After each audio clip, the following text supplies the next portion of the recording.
Kamusta mga plantitos-plantitas? Ako nga pala si Kuya Dwight. Tubong Iloilo at lumipad patungo dito sa Montreal, Quebec, Canada kasama ng aking buong pamilya upang makipagsapalaran ng aming kinabukasan dito. Mahigit 1 taon na kami dito sa Montreal. Mahilig po ako sa pag-aalaga ng mga hayop at pagtatanim, lalong-lalo na sa pagbobonsai noong nasa Pilipinas pa ako. Kaya dito, gusto ko ipagpatuloy ang aking hobby. Pero syempre, hindi katulad sa Pilipinas, ang klima dito sa Canada. Meron ditong 4 na seasons, yung spring, summer, fall, at winter. Kaya hindi tayo makapagtanim ng basta-basta lang.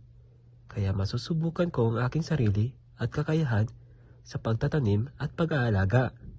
Tara, at samahan ninyo ako sa unang yugto ng aking pakipagsapalaran sa larangan ng pagtatanim at iba pa. Ngayon ay buwan na ng Nobyembre 2023. Patapos na ang fall season at papasok na sa winter. Kaya ramdam na ang lamig dito. Kaya hindi na ako makapagtanim sa labas. Nakatira kami pala sa apartment. Nasa 2nd floor kami. Kaya wala akong malawak na lugar na paglalagyan ng aking mga tanim. Ito pala ang aming balcony. Medyo maliit lang pero okay na. Ito pala ang aking ginawang improvise na proteksyon sa lamig ng aking mga bonsai materials. Ito yung aking mga munting tanim na gusto kong gawing mga bonsai sa darating na spring.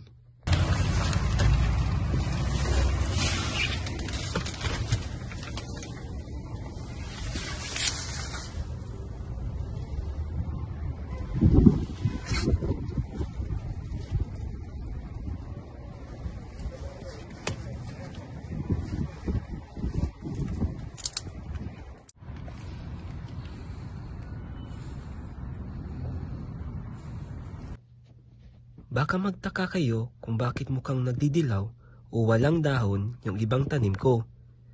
Yan kasi ang mga puno dito sa Canada na naglalagas yung mga dahon sa pagdating ng fall season. Ang tawag doon ay abscission. Parang patay silang tingnan pero sisibol din ulit yon mga dahon sa pagdating ng late winter to early spring na.